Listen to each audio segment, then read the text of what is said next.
नमस्कार, प्रभा साक्षी देख रहे हैं आप। आपके साथ मैं हूं अंकित सिंह। टॉप 10 न्यूज में आपका स्वागत है।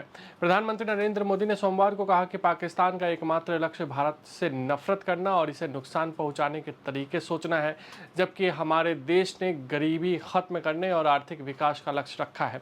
गुजरात के दाहोद में एक रैली को संबोधित करते हुए प्रधानमंत्री ने ऑपरेशन सिंदूर की सराहना की और कहा कि यह महज सैन्य कार्रवाई नहीं थी, बल्कि भारत के लोकाचार और भावनाओं की अभिव्यक्ति थी। पीएम मोदी ने कहा कि जब कोई हमारी बहनों के सिंदूर को मिटाएगा तो उसका भी मिटना तय हो जाता है। आतंक फैलाने वालों ने सपनों में भी नहीं सोचा होगा कि मोदी से मुकाबला कितना मुश्किल होता है। उन्होंने कहा कि जम्मू कश्मीर के पहलगाम में आतंकवादियों ने जो कुछ किया, उसके बाद क्या भारत चुप बैठ सकता था? क्या मोदी चुप बैठ सकते थे? उन्होंने कहा कि आतंकवादियों ने 140 करोड़ भारतीयों को चुनौती दी थी, इसलिए मोदी ने वही किया जिसके लिए देशवासियों ने मुझे प्रधान सेवक की जिम्मेदारी दी है। भाजपा नेता रविशंकर प्रसाद ने कहा कि भारत शांति और सौहार्द चाहता है, लेकिन निर्दोष भारतीयों की जान की कीमत पर नहीं। और जहां तक राज्य प्रायोजित बर्बर आतंकवाद का सवाल है, दुनिया को एक स्वर में बोलना चाहिए। प्रसाद की अगुवाई में सर्वदलीय प्रतिनिधिमंडल ने पेरिस से 6 देशों की यूरोप यात्रा शुरू की है। विदेश मंत्री जयशंकर ने सोमवार को भारत के ऑपरेशन सिंदूर को लेकर चल रहे विवाद को संबोधित करते हुए कांग्रेस पार्टी के उन आरोपों का खंडन किया कि उन्होंने सैन्य हमलों से पहले पाकिस्तान को सूचित किया था। संसद में सलाहकार समिति की बैठक के दौरान जयशंकर ने आरोपों को बेईमानी और घटनाओं का गलत चित्रण करार दिया, जबकि सांसदों द्वारा उठाए गए प्रमुख मुद्दों पर स्पष्टता प्रदान की, जिसमें संयुक्त राज्य अमेरिका की भूमिका, सिंधु जल संधि और ऑपरेशन सिंदूर से संबंधित विवरण से संबंधित चिंताएं शामिल थी। तृणमूल कांग्रेस के सांसद अभिषेक बैनर्जी ने सोमवार को चेतावनी दी कि दुनिया को इस बात को लेकर बहुत सावधान और सचेत रहने की जरूरत है कि पाकिस्तान किस तरह से आतंकवाद को पनाह दे रहा है। बैनर्जी ने सियोल में कोरियाई थिंक टैंक के साथ एक उच्च स्तरीय वार्ता में कहा कि पीठ पीछे सांप पालना और उम्मीद करना कि वह सिर्फ आपके पड़ोसी को ही डसे, यह आखिरी चीज़ है जिसके बारे में सोचना चाहिए।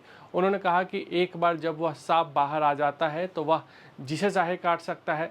सांप तो सांप ही रहता है। उपराष्ट्रपति जगदीप धनखड़ ने सोमवार को कहा कि पहलगाम में हुए आतंकवादी हमले के बाद प्रधानमंत्री नरेंद्र मोदी के नेतृत्व में भारत ने सीमा पार स्थित आतंकी ठिकानों पर सटीक हमले कर करारा जवाब दिया। साथ ही दुनिया को स्पष्ट संदेश दिया कि देश अब आतंकवाद को बिल्कुल बर्दाश्त नहीं करेगा। एनआईए ने पाकिस्तानी खुफिया अधिकारियों के साथ संवेदनशील जानकारी साझा करने के आरोप में केंद्रीय रिजर्व पुलिस बल के एक जवान को गिरफ्तार किया है। अधिकारियों ने इस बात की जानकारी दी है। अधिकारियों ने बताया कि आरोपी मोती राम जाट जासूसी गतिविधियों में सक्रिय रूप से शामिल था और राष्ट्रीय सुरक्षा से संबंधित गोपनीय जानकारी पाकिस्तान के खुफिया अधिकारियों के साथ 2023 से साझा कर रहा था। पाकिस्तान के प्रधानमंत्री शहबाज शरीफ ने तुर्की के राष्ट्रपति एर्दोआन से मुलाकात की। इस मुलाकात के दौरान दोनों नेताओं ने द्विपक्षीय संबंधों के संपूर्ण आयाम की समीक्षा की और रणनीतिक साझेदारी को बढ़ाने का संकल्प दोहराया।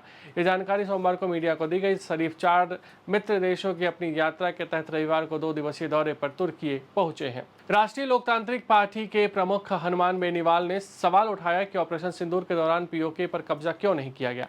नागौर से सांसद बेनीवाल ने आक्रोश रैली में कई मुद्दों को लेकर केंद्र और राज्य सरकार की भारतीय जनता पार्टी की सरकार पर निशाना साधा। कांग्रेस सांसद शशि थरूर के नेतृत्व वाले सर्वदलीय संसदीय प्रतिनिधिमंडल के साथ मुलाकात के दौरान गुयाना के उपराष्ट्रपति भरत जगदेव और प्रधानमंत्री मार्क फिलिप्स ने आतंकवाद के खिलाफ भारत की लड़ाई में अपने देश के एकजुट समर्थन को दोहराया।